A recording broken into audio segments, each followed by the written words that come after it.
Still to come, the amazing story and Western art of Morgan Weistling and his very talented family. And this is the photos of him when he first got captured. World War II shot down his dream of becoming a comic strip artist until his plane was shot down and he was sent to a German POW camp. So he started a comic strip.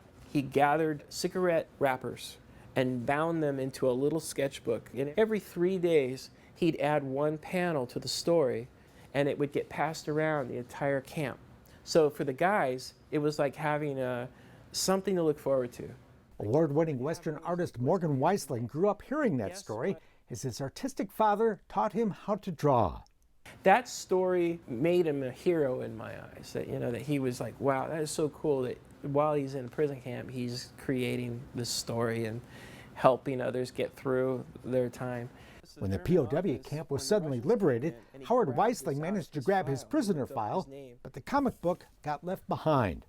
I always said, Dad, why didn't you bring any of those drawings home? I'd love to know what all that looked like. Howard never did have an art career, but his son Morgan has long been one of the most acclaimed Western artists in the country. It was just a natural thing for me. I always did it. It gives credit to both his parents. Most kids are being told, don't be an artist, you'll never make a living at it. My parents, when I was 12 years old, were getting on my case because I still wasn't studying my anatomy like I was supposed to. My mom always used to tell me, you can't be a good artist unless you know your anatomy. So I was just early trained to think in terms of working on my art. Like his father, Morgan portrays life in the Old West. I'd love to be a movie director and do Westerns. That would be awesome. And like a Western film, each painting tells a story. I only get one frame, one moment in a movie, and try to tell a story in that one moment. It's not easy. He actually began his career creating Hollywood movie posters. Working on mega million dollar movies and working with all the different film companies and everything, and it was just like a crazy thing for a 19-year-old to be doing. That came after years of study under another huge influence. I actually did the poster for Last Action Hero. Fred Fixler. The greatest teacher I could have ever possibly hoped for, and that changed the course of the rest of my life as an artist. Morgan was 15 when his mom enrolled him in Fixler's now defunct art school. I'm going to high school, not that I had any interest in it. I was doing what I had to do, and then the minute school was over, I would drive to Reseda and go to art school for night classes. So my life was always revolved around going to my night classes. There was no formal graduation. The day just came when Morgan was ready. But after 14 years in the movie poster business, change was in the wind again. Computers started coming into it, and a lot of the work for illustrators like me was getting replaced with photography and Photoshop. A friend's father was an art collector and encouraged Morgan to do a painting. He said, do a painting and we'll go to Scottsdale, Arizona and we'll show the galleries.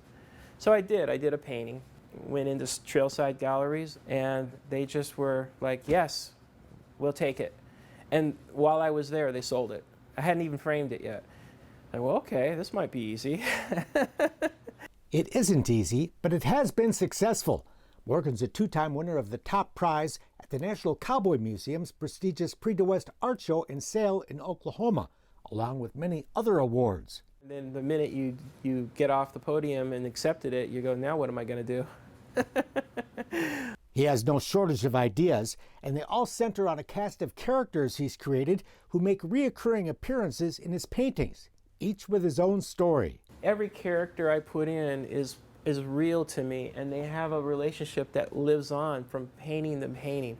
My book that's out, I tried to show how that happens throughout the course of my painting. So if you get one of my paintings, you're getting a part of the story of a larger group and storyline of a universe that I've kind of created.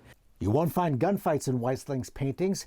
His tales focus largely on the more peaceful aspect of pioneer life in the community his paintbrush has created. I am trying to paint a world that you want to live with. I'd like to be feeling like I'm uplifted by what I'm looking at and feel like it's a positive message more. I paint the true courage of the West and the pioneers that forged the new country. And that's the kind of ideals that I'm trying to paint.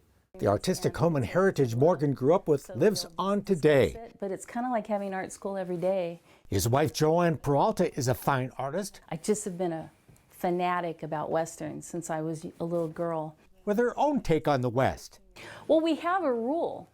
We are not allowed to critique one another's work and give unsolicited advice or opinions until the other person has said you may do so. Joanne's paintings have long been part of the prestigious Masters of the American West art show at the Autry Museum in Los Angeles, where her oil Spanish shawl won the coveted Artist's Choice Award. When you have great artists together, the wonderful thing about that is it just inspires and encourages you to do your best. And I think we all need that. So it's fun. It's really great. And their daughter, Brittany, who grew up modeling for Morgan, has been exhibiting her paintings at the Autry show since she was 15. Yeah, it's very surreal. And the older I get, the more I realize just how crazy that is. And I'm just trying to make the most of that and not squander it. Younger daughter, Sienna, named after the color, inherited the same artistic talent, but is currently focusing on languages instead of art. We're normal people, you know. It does make for some unusual family vacations. When we take a trip, half the car is packed with art supplies. So instead of just sightseeing, we paint. That's how we do our vacations, you know. And so that's a little different. It's a vacation Morgan's late father would enjoy, whose missing POW camp comic books suddenly reappeared 75 years later. After my dad had already passed away, I got an email, a random email out of nowhere of some guy in New York who said, "I think I have some sketches of your dad's." They were in a truck full of Nazi artifacts, and it says on the front, "A Western by H.G. Weistling," and which is why the guy was able to find me. And so now, to this day, now I get to actually have the drawings that my dad used to tell me about all those years. I just wish he could have lived to know that this is back in the family's hands. There's so much more to this story of this unique family of artists, which continues to unfold to this day, just like the new tales of the Old West, told through the paintbrush of Morgan Weistling.